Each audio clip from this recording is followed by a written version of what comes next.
Hey, what's up, fellas? I'm Melissa Female Fan. Steve Malicious here, and today is the day the iPhone 12 Pro has arrived. We're going to go ahead and unbox it, what little box there is left to deal with. A little on the skimpy side, but we'll go ahead and open it up, and then, of course, I'll slap my SIM in it and start the review process, answer all your questions today on this edition of Steve Malicious Tech.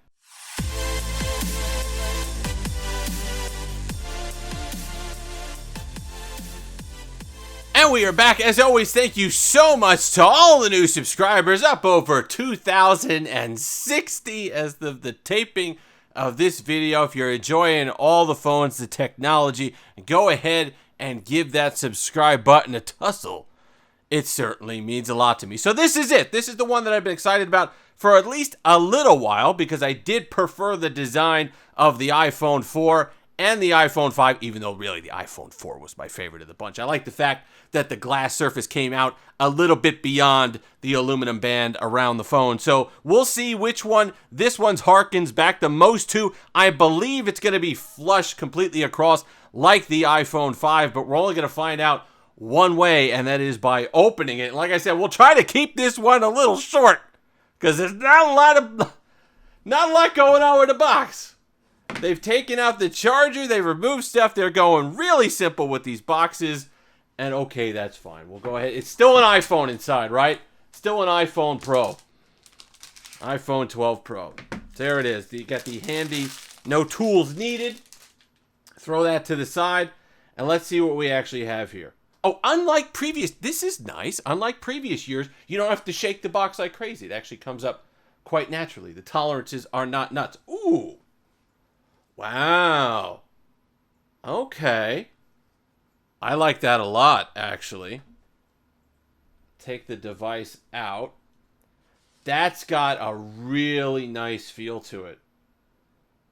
I like what they've done with the bands. It is kind of flush like the iPhone 5 up against the back glass, but because of the way it feels and the materials, it is a really premium feel. I did not like the feel of the sides of the iPhone 5. Wow. Nice color, number one. It's coming across pretty much what it is. It's not as dark blue as I thought it was going to be. It is more almost like a bluish take on that color from last year on the iPhone 11 Pro, that forest green. So kind of take that general tone and slap a bluish tint on it, and that's kind of what you have here, which is not bad. I do like, this is my first phone, I believe, with the Fold 2, but the first one of these slab phones with the full frosted back, which I am a fan of. It is a nice material to hold. You get that nice, no fingerprints at all. Relatively nice design. I like the fact that there's a slight, I like the transparency almost in the camera hump. You get the kind of clear glass effect going down into the bluish color. Overall, I'm getting dust on it already. Get the dust off of here. Let's go ahead and throw it up against the iPhone XS.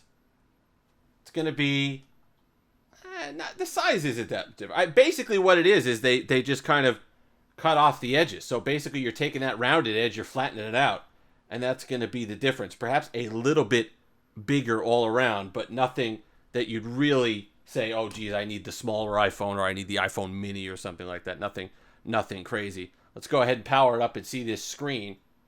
If it's got any juice, there it is. We'll let that power up. But overall, pretty impressed so far. I like it. The waffle board type thing, or whatever it is on there, kind of grew on me. The camera structure that they have in the back grew on me. I do like this design, though. I missed it when they went away, when they went to the kind of curved edges that they've used for the past, however many, 7 or so years. I do like the fact that they went back to it. Okay. I was not expecting this. I did think that the bezels would be a little bit smaller, but they are not. So you're roughly getting the same size bezel as you have been the last few years. You got it looks like the True Tone by default is on, so we could go ahead and deal with that. But I don't like that. I like cooler tones. If you're someone who enjoys the True Tone, enjoys the creamier tones, that's going to be something for you, but that's not my deal. But we'll move this to the side here. Take a look at what else is in the box. The little instruction bit. The USB-C lightning cable, which I think is probably one of the more bizarre additions to a phone. So you take out the brick, but then you put in something that people don't really have because all our bricks were USB-A. They weren't USB-C. Thankfully, I have an iPad Pro. So my brick and a couple of the other, the Fold phone came with a brick that was USB-C to USB-C, and this one's going to be USB-C to Lightning. But the fact that they changed the core, it doesn't. They're very bizarre decision. But that, along with the box, they're saving the environment, so that's nice. But that's it. That's it. Nothing else. 3 things in the box. But the important thing is this. Let's talk about the color, because I think that's what people are really going to have a chime on.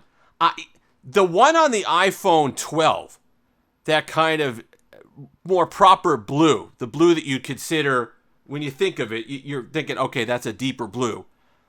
I don't know if that's better or not. If you're looking for a really blue phone, Pacific Blue is not it. If you don't care about the pro features and you just really want the color, even though you slap on a case on it anyway. But the blue from the iPhone 12 seems like a much different blue from this one. Like I said, it's basically if you took last year's deep forest green color and slapped some blue paint on it, you'd get this. Overall, I like the feel, though. It's nice heft to it. It's not a light phone.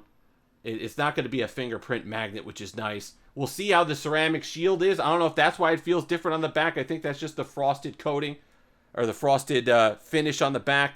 We'll see if the ceramic shield does anything. I'll basically put it in my pocket, see if I get micro scratches within 30 seconds, which tends to be the case. This one was destroyed by the end. iPhone XS. I understand it took a lot of time in the pocket, but still. So listen, questions that you want. We'll do an impressions review probably in a couple days. See how much faster it really is than the iPhone XS. I didn't see a whole lot. If you have an iPhone 11 Pro, I didn't see a whole lot of reason to upgrade to the 12. Wait until next year. You get the 120 hertz. You'll get perhaps USB-C charging. But we'll see the difference if you're on the upgrade cycle from the 10 or the XS. We'll see if there's speed. And listen, they kept the notch the same. I was a little disappointed by that. They kept the bezels the same, looks like, as well, as we mentioned. But they kept the notch the same, and I really hope you could do one of two things, right? You could either keep the performance the same and shrink the notch, or you could keep the notch the same and make the performance vastly improved. So hopefully they kept the notch the same, but face recognition is that much faster. We'll test it all. Let me know in the comment section below what you want tested.